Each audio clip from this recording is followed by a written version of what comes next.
अरे या डॉक्टर साहेब या. हो जेव्हापासून तुमच्या दवाखान्यात जे औषध आणलो ना हे आपल्या मकाला मारलो एक नंबर मका झाला जी मला बहुत आवडला. बापा आता हा औषध बनवायला काय कमी त्रास झाला का? हा अरे 3 महिने निंबाच्या हुडकीवर तपश्चर्या केलं.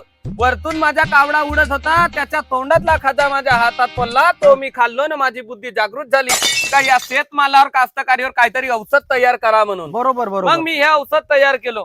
आता पहा तुम्हाला दिलो औषध तर 15 दिवस झालं. हो. 15 दिवसात 1.5 माणूस हा तुमचा मका वाढला. हो. कमी जोरदार औषध आहे का? तुमच्या भुबऱ्याला नाही दिसा हा एवढसा इथे मका आहे लहान लहान तिकडे दीड माणूस झाला म्हणत्या निसं का पैसा कमावायचा धंदा पकडला का का पण तुम्हाला आताही सांगतो हा मका 2 दिवसात नाही का तेवढा नाही झाला ना मी होमा भाईलो नाही काटून ठेवलो मग माझा दिमाग खराब नको करा समजल्या का?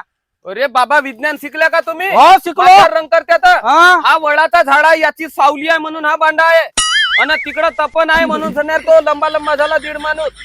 वनस्पतीला तपन जरुरी आहे वाढावसाठी. माझ्यावर रंग करते औषध फेल करणं कधीच होणार नाही बरं. हो हे मी आता जेवढा बोललो ना माझे 1,500 रुपये माझ्या खात्यावर टाक जा. माझ्यावर आरोप लावणे म्हणजे बहुत मुश्किल आहे. आय एम डॉक्टर झटका.